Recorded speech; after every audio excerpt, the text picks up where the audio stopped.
루프님과 함께하고 있는 팟캐스트 2부로 이어가도록 하겠습니다.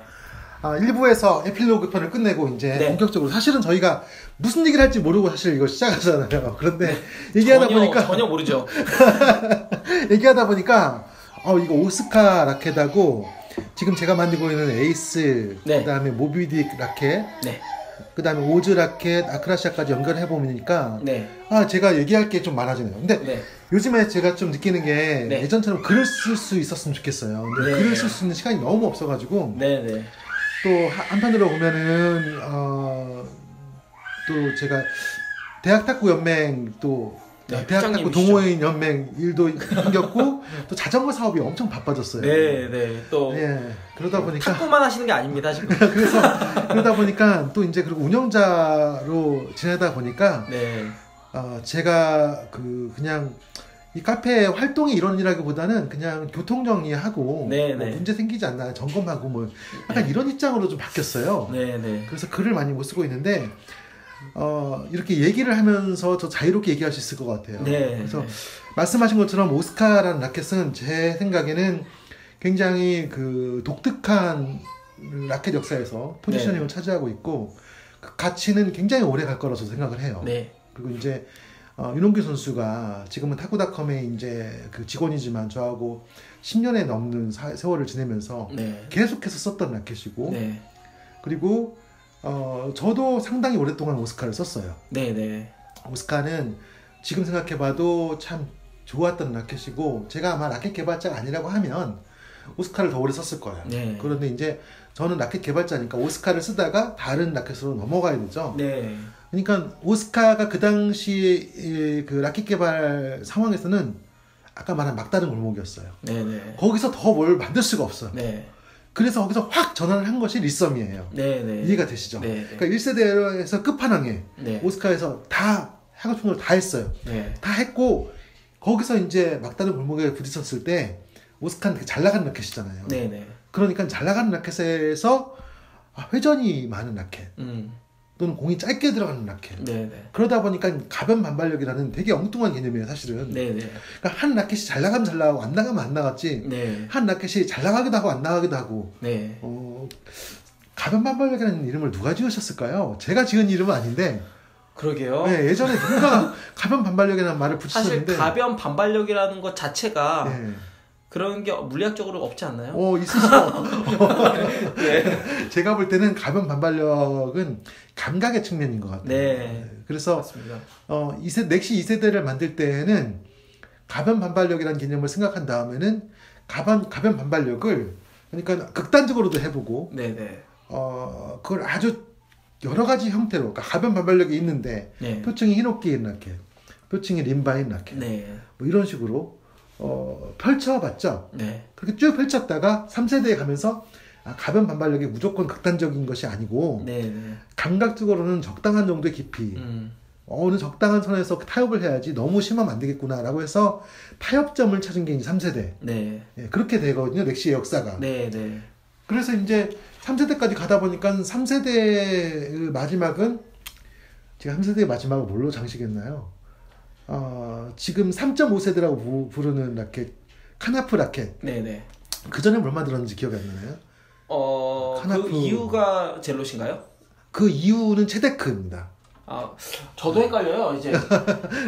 카나프에서 체데크로 갔는데 카나프 전에 제가 뭘 만들었는지 모르겠네요. 그 당시에 아리랑 그 다음에 잉카 3세대에서 그러면은 그게 마지막일 것 같은데요. 아리랑이 마지막. 그렇겠네요.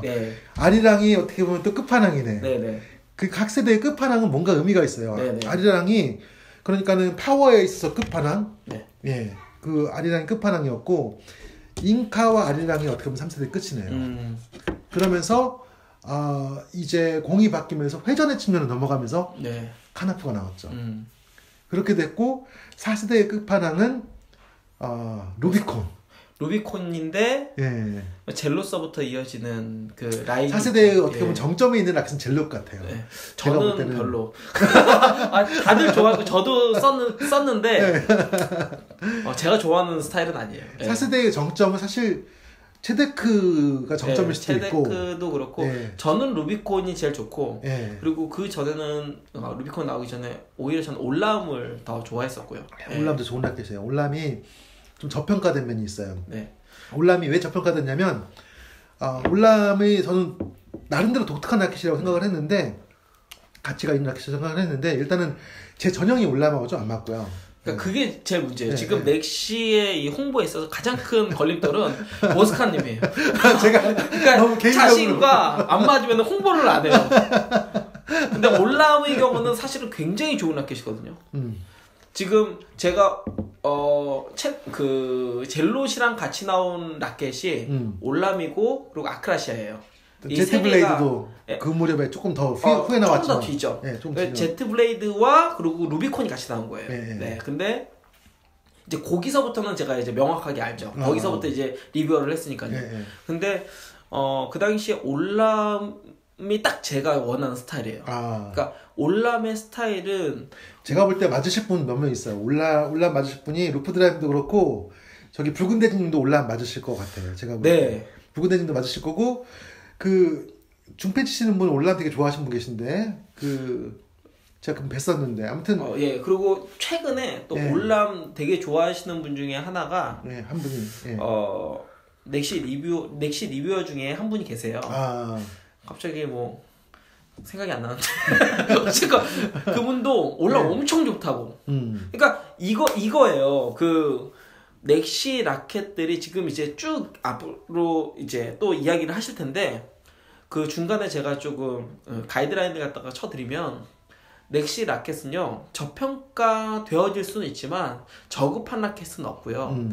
하지만 분명한 것은 가이드가 없이는 정말 좋은 라켓을 그러니까 나에게 맞는 라켓을 찾기가 사실은 굉장히 어려운 브랜드라는 생각도 들어요. 그래요.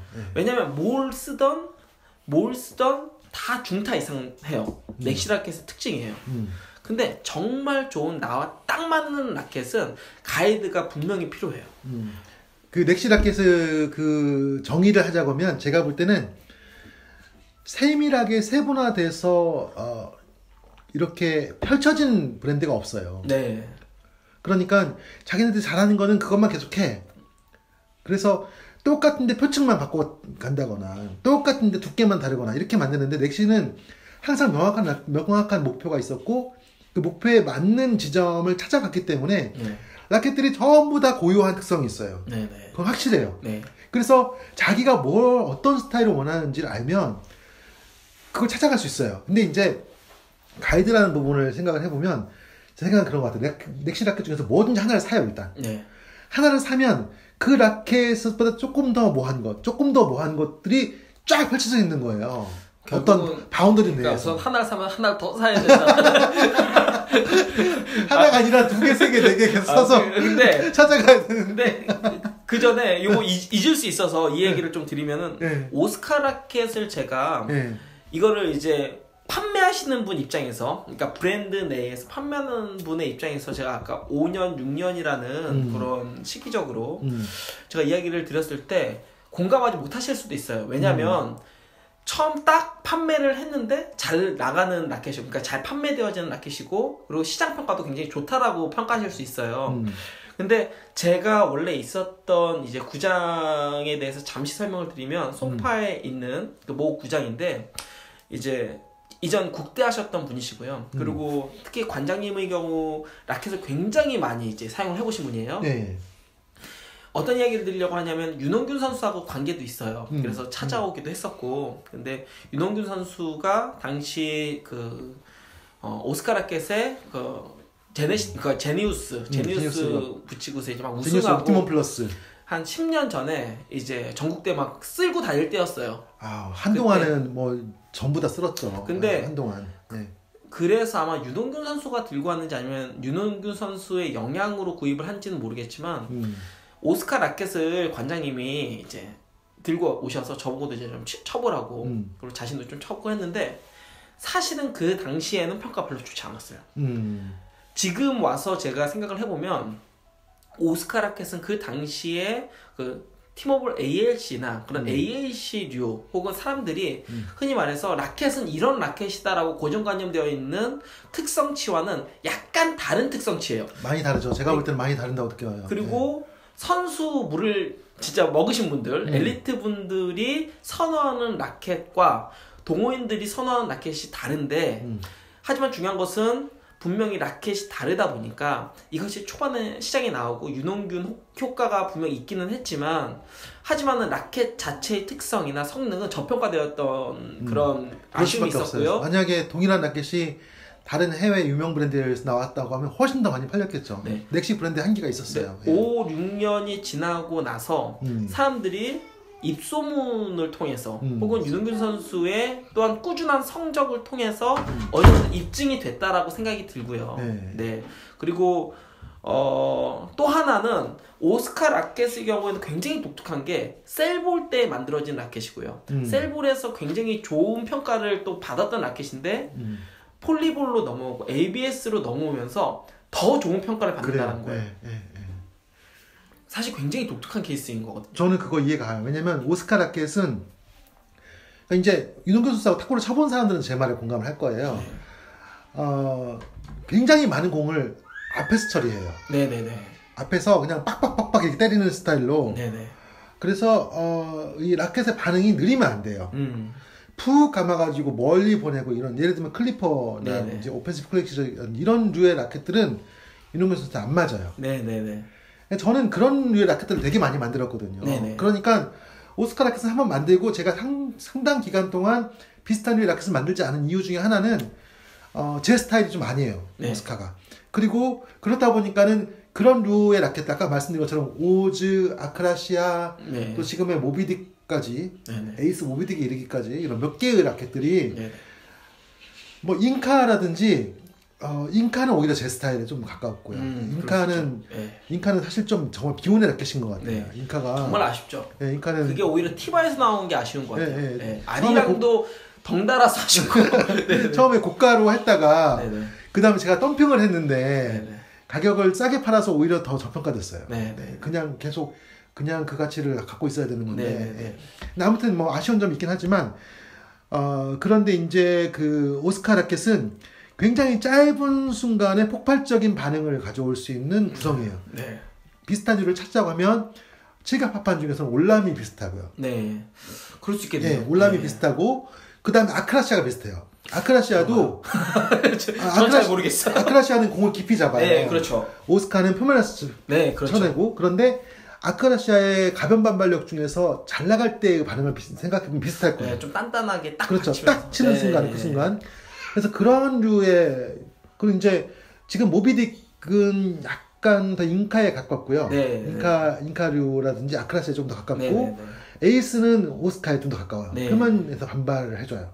그래서 그런 차이들이 있기 때문에 그 유동균 선수에게 굉장히 잘 맞는 라켓이었고 그리고 한편으로 보면은 보편적인 특성은 아니었어요. 그렇죠. 보편적인 특성은 아니었는데 그런데 그 특성이 지금 현재의 공에는 더 좋아요. 그렇죠. 왜냐면 예전에 셀룰로이드 공 재질을 갖고 있을 때는 오스카가 공을 너무 빠르게 쳐낸다는 느낌이 있었을 거예요. 그래서 그것이 그런 특성을 좋아하는 사람들이 굉장히 좋았어요. 정확하고 빠르게 반응하고 내가 원하는 곳으로 꽂혀넣기 좋은 라켓이었어요. 오스카가. 그러니까 비슷하지만 한니발은 좀 달라요. 한니발은 조금 더 잡아주고 그렇죠. 조금 더 부드러운데 클래식한 느낌. 클래식하고 보편적인데 오스카는 쏘아주는 듯한 느낌의 라켓이었어요. 그래서 그 라켓을 저는 기억을 할 때 굉장히 빠르고 즉각적이고 정확하고 컨트롤이 우수하고 파워 넘치고 이렇게 알고 있었거든요. 그런데 제가 한 1년쯤 전인가요? 어느 날 오스카를 쳐봤는데 너무 부드러운 거예요. 라켓이. 그렇죠. 너무 부드러워. 왜 이렇게 부드럽지? 생각해보니까 폴리공으로 바뀌었잖아요. 그것도 있고 그리고 또 제가 느끼기에는 이 라켓 그러니까 흔히 우리가 ALC가 들어간 라켓은 이런 라켓일 것이다 라고 예측할 수 있는 그런 라켓들과는 전혀 다른 그렇기 때문에 사람들이 오히려 오스카를 처음 쳤을 때 뭐지? 라고 생각을 할 수 있는데 제 아이가 지금 문을 네. 궁금할 거야. 네. 아빠가 뭐 하고 있나 지금. 근데 네. 분명한 것은 저는 이런 신뢰가 있는 거예요. 괜히 그렇게 만든 게 아니다. 네. 누군가에게는 그 특성이 별로 마음에 들지 않을 수 있고 불편할 수 있지만 그 특성이 시간이 지나고서 사람들에게 분명히 인정받을 수 있는 시기가 온다라는 생각이 들기 때문에 그렇기 때문에 앞에 이제 오스카 이야기를 좀 했었던 거고요. 네. 그래요. 오스카 라켓을 만들 때는 사실은 되게 명확한 목표가 있었어요. 당시에 그 아릴레이트 카본으로 대표적인 라켓. 네. 예. 그 라켓들은 먹먹했어요. 그렇죠. 예. 그리고 지금도 뭐 아릴레이트 라켓들은 많이 있지만 근데 그 먹먹한 이유가 두 가지인데요. 크게 보면 하나는 접착제의 문제고 또 하나는 이제 중층 소재를 어떻게 쓰냐에 따라서 그런데 저는 그 느낌이 너무 싫었어요. 그래서 어떻게 하면 이거를 그 느낌을 완화시킬 수 있느냐 라고 해서 표층을 두 층으로 넣었죠. 지금은 이제 이너파이버라는 구조가 굉장히 뭐 보편적으로 다들 알고 계신 구조지만은 제가 오스카 라켓을 만들 때만 하더라도 이너파이버 구조가 굉장히 없었어요. 그러니까 있었는데 정확히는 드물었어요. 있었는데 그 개념으로 만든 게 아니라 그냥 그렇게 끼워서 만든 거죠. 사실은 그런 특성치를 위해서 만든 게 아니라 어떤 목표를 가지고 산 게 아니라 그냥 여러 가지 끼워서 그냥 만든 거죠. 근데 오스카 라켓은 표층은 히노키고요. 그 다음에 두 번째 층은 그 히노키의 특성을 받쳐주는 소재를 썼거든요. 네네. 사실 이 구조가 나중에 리썸으로 이어져요. 그래서 2세대로 넘어가게 되는데 오스카가 기여를 한 것이 그 표층, 그러니까 히노키의 특성을 뒷받침을 해주면서 살려주는 소재가 뭐냐. 네네. 그러니까 만약에 지금 오스카의 구조에서 그 두 번째 층을 현재 오스카가 갖고 있는 그 목재가 아닌 다른 걸 썼으면 전혀 다른 답이 나왔을 거예요. 그런데 그 오스카의 표층은 히노키가 사실 얇거든요. 근데 제가 여러 번 그랬었지만은 히노키는 부드럽고 약하고 얇으면은 재구시를 못하는 목재예요. 그렇죠. 예. 근데 그거 자체 사람들이 잘 모르더라고요. 특히 중국에서 나온 라켓 보면 히노키 되게 얇게 썰어놓고 그 밑에다가 카본 넣는 경우가 있는데 그냥 카본 결만 팡팡 나가고 공이 다 날리고 걸리질 않아요. 맞습니다. 예. 그래서 히노키 표층이 상당한 두께가 나와야 돼요. 그런데 오스카를 만들면서 히노키 표층을 상당한 두께로 넣을까를 고민을 많이 했어요. 근데 그렇게 되면 그러니까 뭐라 그럴까 반응성이 조금 느려질 것 같은 느낌이 들어요. 그러니까 히노키 표층을 상당한 양을 넣고 그 다음에 바로 아릴레이트 카본을 소재를 붙이면 그 기존의 그 아릴레이트 카본을 극복한다는 목표를 이루기가 어려워요. 네네. 네. 그래서 그걸 극복하기 위해서 히노키를 얇게 깎아버린 거예요. 히노키를 얇게 깎고 난 다음에 그 두 번째 들어가는 층이 히노키는 표면에 스치듯이 공을 긁어주잖아요. 근데 그 한 점에서 충분하게 뒷받침을 해주는 소재를 썼어요. 이게 이제 핵심이에요. 그 구조가. 그래서 공을 표면에서 긁어줄 때 그냥 물컹하게 긁어주지 않고 단단하게 뒷받침을 해주면서 표면에서 깎아준단 말이죠. 공을 스치듯이 깎아준단 말이죠. 그 구조 뒤에다가 아릴레이트 카본을 넣은 거예요. 그러다 보니까 일단은 표층에서 충분한 힘을 가져요. 거기까지만 딱 잘라서 했을 때. 그리고 공을 잡아주기도 하고 회전을 넣어주기도 해요. 여기서 어떠한 것만 조금만 변형이 와도 다 균형이 깨져요. 그렇죠. 그 두 번째 층이 조금 더 두꺼우면 두 번째 조금 더 두꺼우면은 아릴레이트 카본 효과가 확 줄어들어요. 흔히 멍청해지는 거죠. 조금 더 얇으면 먹먹한 감, 아릴레이트가 갖고 있는 먹먹한 감이 그대로 드러나 버려요. 그래서 그것에 굉장히 그 이상적인 어떤 조합을 찾기 위해서 굉장히 많이 노력했어요. 어느 정도의 두께로 해야 히노키가 특성을 잃어버리지 않느냐. 사실은 오스카는 히노키 특성을 많이 잃어버린 라켓이에요. 솔직히 말씀드리면. 따지고 보면 그렇죠. 따지고 보면. 히노키가 갖고 있는 그런 그 뭐라고 하죠? 공을 이렇게 붙들어 준다는 느낌은 없어요. 좀 많이 적어요. 하지만 또 이렇게 들으시는 분들이 오해할 수 있으니까 하지만 터치감에 있어서는 히노키의 그 감각이 도움을 주죠. 그렇죠. 그러니까 히노키가 갖고 있는 특성을 조금 양보를 하고 두 번째 층이 그 부족한 부분을 보충을 해주면서 아릴레이트 카본과 함께 이 세 개의 층이 기존에 어떤 라켓에도 없었던 아주 이상적인 조화를 만들어낸 거예요. 네. 네, 이게 제가 글로 쓰기엔 좀 어려워요. 왜냐면 글로 쓰면 이게 무미건조하거든요. 들어도 어렵습니다. 근데 제가 이 오스카를 만들면서 네. 그런 어떤 조합을 찾기 위해서 굉장히 많이 노력했어요. 그러니까 제가 들으면서도 느끼는 거지만 써보면서 네. 느끼고 네. 지금도 시장의 반응이나 혹은 제 주위에 있는 분들 중에 오스카 쓰신 분들 꽤 있거든요. 근데 오스카는 굉장히 이렇게 계산되어진, 다시 한번 확인을 하는 것이지만 그냥 만든 라켓이 아니다.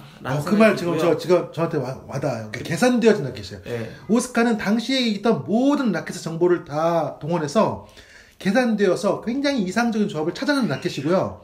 그러니까 이제 넥시는 실험적인 라켓을 많이 만들잖아요. 네. 오스카는 실험적인 라켓이 아니에요. 네. 데이터에 근거한 타 브랜드에서 하지 못하는 어떤 지점을 꽂아 넣은 거예요. 그러니까 정말 사실은 넥시가 여러 종류의 라켓이 있고 예. 또한 타 브랜드의 아쉬웠던 그런 특성들을 보완할 수 있는 라켓들이 많이 있지만 그 중에서 사실상 정점은 오스카라는 생각이 들어요. 왜냐하면 프리모라트나 뭐 타 브랜드 이야기 드려도 되죠?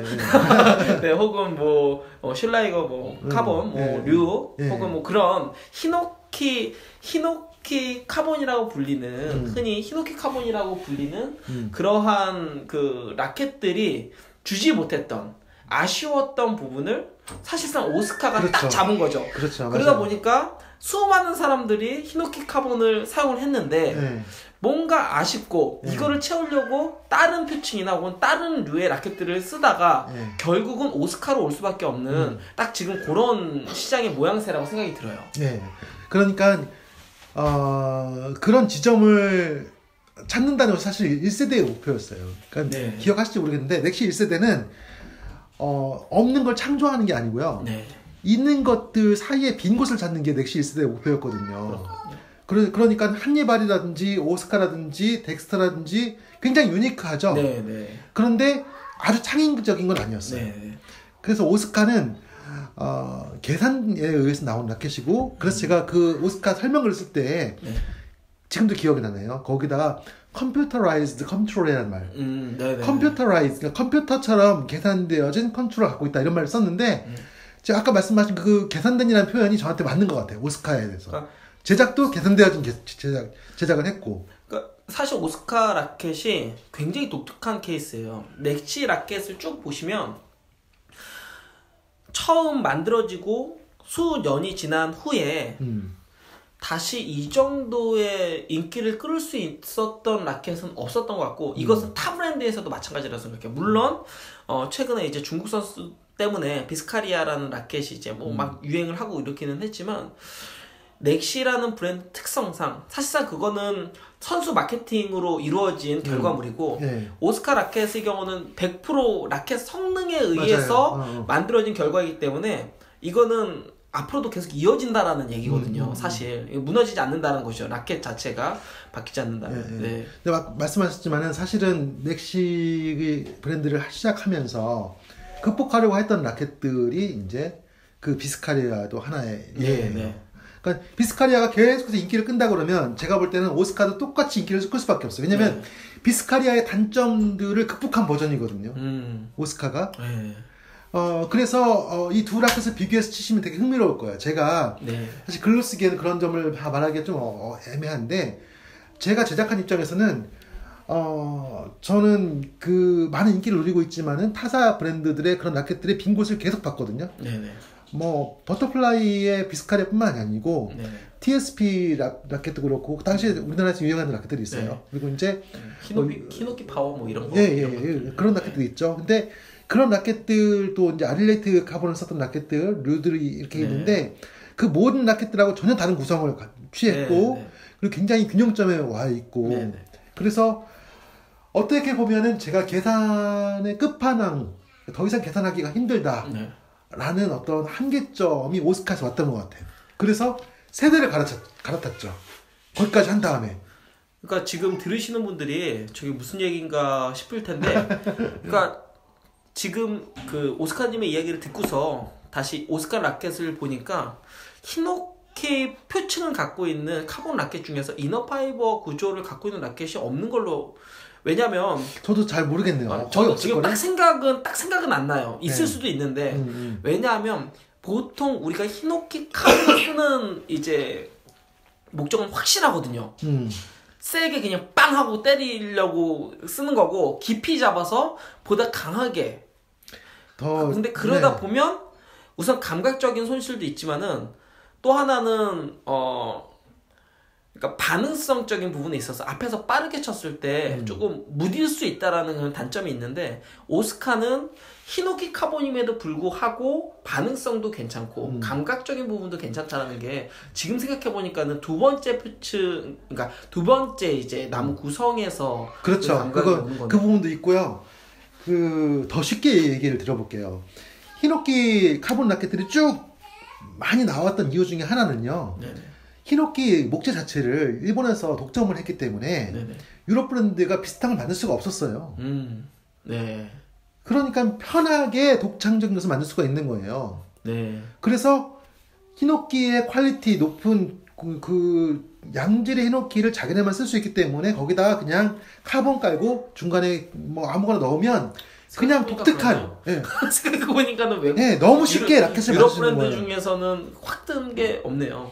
확 뜨는 게 아니라 그 당시에도 그러니까 그 당시 티바 기껏 생각나는 게 티바 네. 일본에서 들고 온 그런 라켓들. 네. 그래서 거의 쉽게 그냥 독특한 라켓을 만들 수 있었던 것이고 네.